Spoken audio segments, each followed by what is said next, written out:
तो हम लोग बात करेंगे डिसीज के बारे में। तो डिसईज है ना, जो कि डिस्कम्फर्ट पैदा करे बॉडी के अंदर या ईजनेस फील ना करे, ऐसी कंडीशन को हम लोग बोलते हैं डिसीज।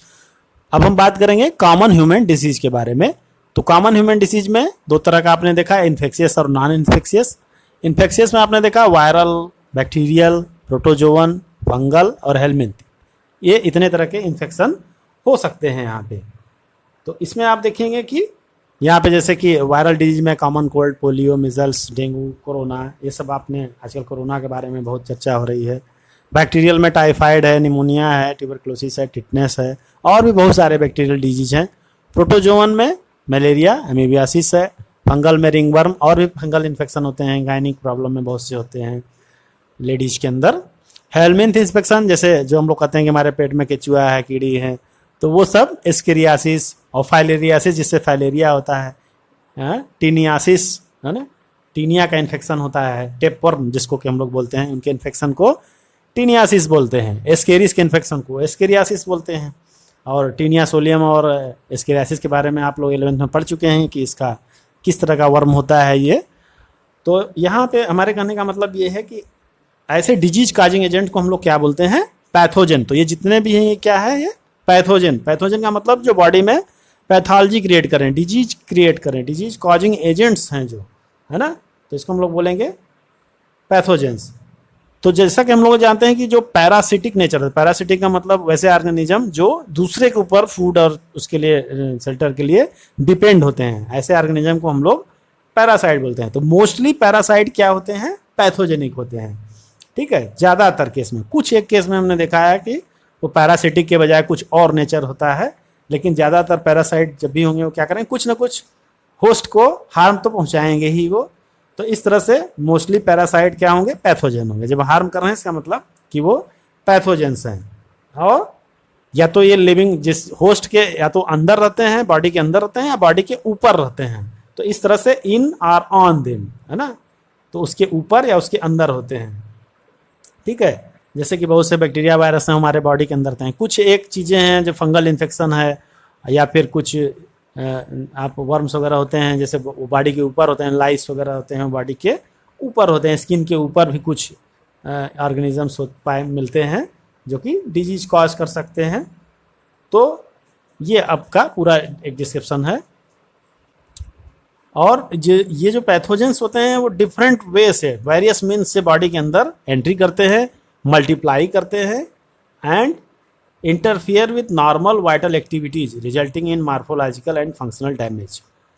तो जैसे बॉडी के अंदर क्या होता है, कोई भी पैथोजन आया तो वो क्या करेगा, वो किसी भी बहुत तरीके से एंटर कर सकता है। जैसे रिस्पायरेटरी पैसेज से भी आ सकता है, ओरल रूट से भी आ सकता है ना, इसके अलावा स्किन के थ्रू आ सकता है, ब्लड ट्रांसफ्यूजन के थ्रू आ सकता है, बहुत सारे रूट्स हैं जिनके थ्रू आ सकता है। आजकल जैसे कोरोना के बारे में हम देख रहे हैं कि उसके साथ यही समस्या है कि कई तरीके से वो आ सकता है, हालांकि मेनली वो रेस्पिरेटरी रूट से ही उसकी एंट्री होती है। तो कहने का मतलब ये है कि अलग अलग ऑर्गेनिज्म अलग अलग रूट से बॉडी के अंदर एंट्री करते हैं, और पर्पज क्या होता है उनका। अब सवाल ये है कि पैथोजन बॉडी के अंदर, ह्यूमन की बॉडी के अंदर या किसी एनिमल की बॉडी के अंदर क्यों आता है। उसका जो मेन पर्पज है वो सर्वाइवल है। हर ऑर्गेनिज्म अपने सर्वाइवल के लिए कोशिश करता है, इसी क्रम में वो हमारे बॉडी के अंदर एंट्री करता है। और सर्वाइव कोई चीज़ कैसे करेगी, सर्वाइव करना और अपने प्रोगेनी को बढ़ाना, अपने नंबर को बढ़ाना, मल्टीप्लिकेशन करना है। जिस सीधे सीधे हम कहें तो मल्टीप्लिकेशन। कोई भी वायरस, बैक्टीरिया, ऑर्गेनिज्म हमारे बॉडी में आता है तो वो क्यों आता है, वो सुटेबल कंडीशन में अपने मल्टीप्लिकेशन करके अपनी जनरेशन को, अपनी पॉपुलेशन को बढ़ाने का प्रयास करता है। इसीलिए वो हमारे बॉडी के अंदर इन्फेक्शन करता है, एंट्री करता है।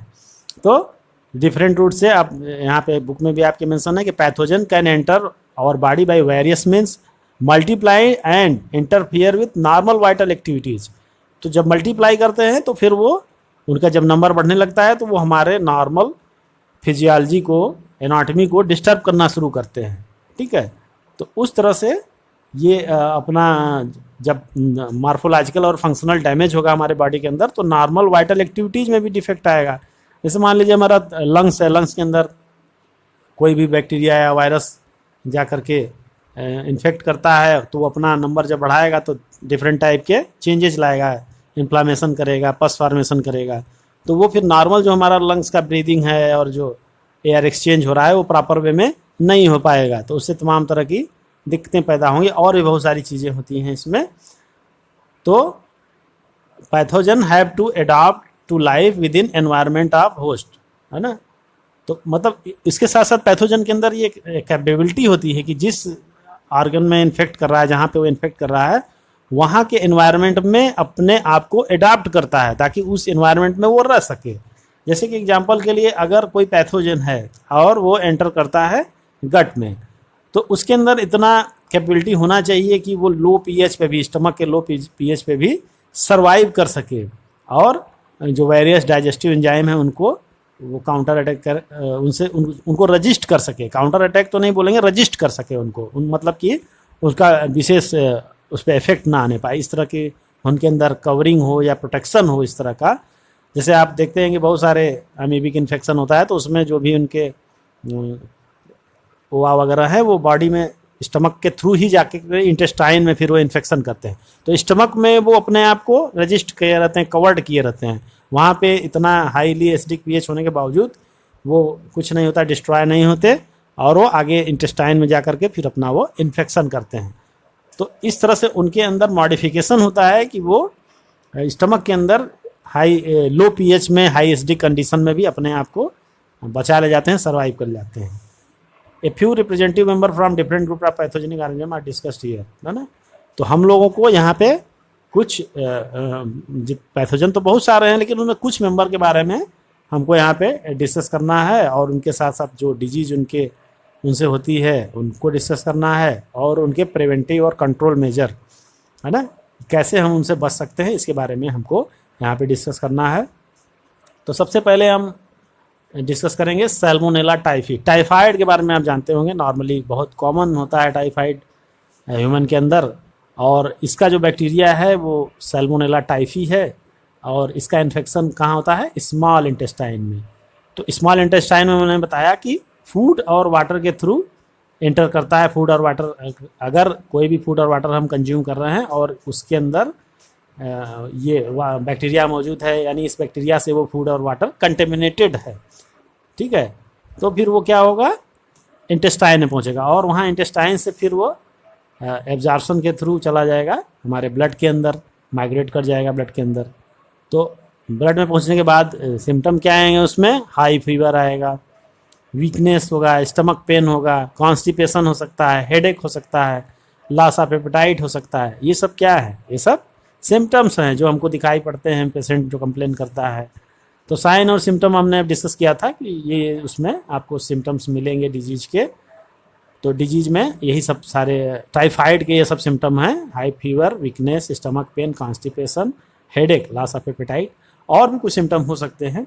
टाइफाइड का इंजेक्शन जब ज़्यादा दिन का हो जाता है या काफ़ी दिन का ज़्यादा इन्फेक्शन होता है तब उसमें बाद में इंटेस्टाइनल परफोरेशन और इसकी वजह से डेथ होने के भी चांसेज होते हैं अगर सही से ट्रीटमेंट नहीं किया जाए टाइफाइड का। तो चूँकि जो इंटेस्टाइन है, इंटेस्टाइन में पेयर्स पैचेस होते हैं, उसी में ज़्यादातर करके इसका इन्फेक्शन होता है और बहुत लंबे समय तक अगर इनका ट्रीटमेंट नहीं किया जाए तो कभी कभी ये इंटेस्टाइन को परफोरेट भी कर सकते हैं, और परफोरेट करने के बाद तो फिर डेथ भी हो सकती है ह्यूमन की।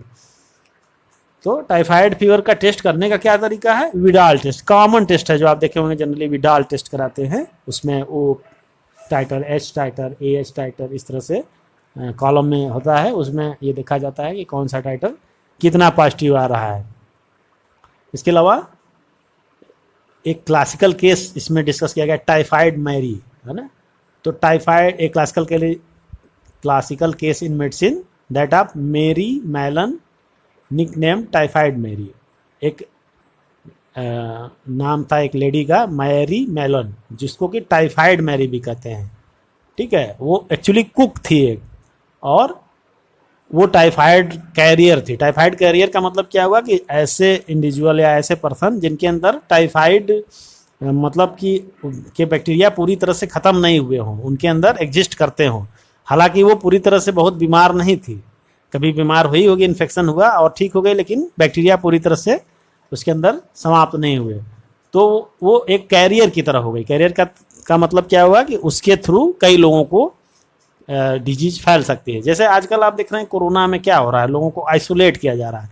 आइसोलेट क्यों करते हैं? ताकि वो कैरियर की तरह वर्क ना करने पाएँ। नहीं तो पता चला वो तो उनको तो दिक्कत नहीं है, लेकिन किसी और के लिए वो समस्या पैदा कर सकते हैं। तो यहाँ पर भी वही केस है कि एक टाइफाइड मैरी इसीलिए बोलते हैं कि उसने उसकी वजह से, चूंकि वो कुक थी, खाना बनाती थी, तो उसके थ्रू बहुत लोगों को टाइफाइड हुआ, क्योंकि उसके अंदर बैक्टीरिया एग्जिस्ट कर रहे थे, और चूंकि वो वाटर और फूड को कंटेमिनेशन उसके थ्रू हुआ, और उसके जरिए जिस जिस फूड लोगों ने उसके बनाए हुए फूड को कंज्यूम किया, उनके अंदर टाइफाइड के डिजीज का स्प्रेड हुआ, कंटेमिनेशन हुआ।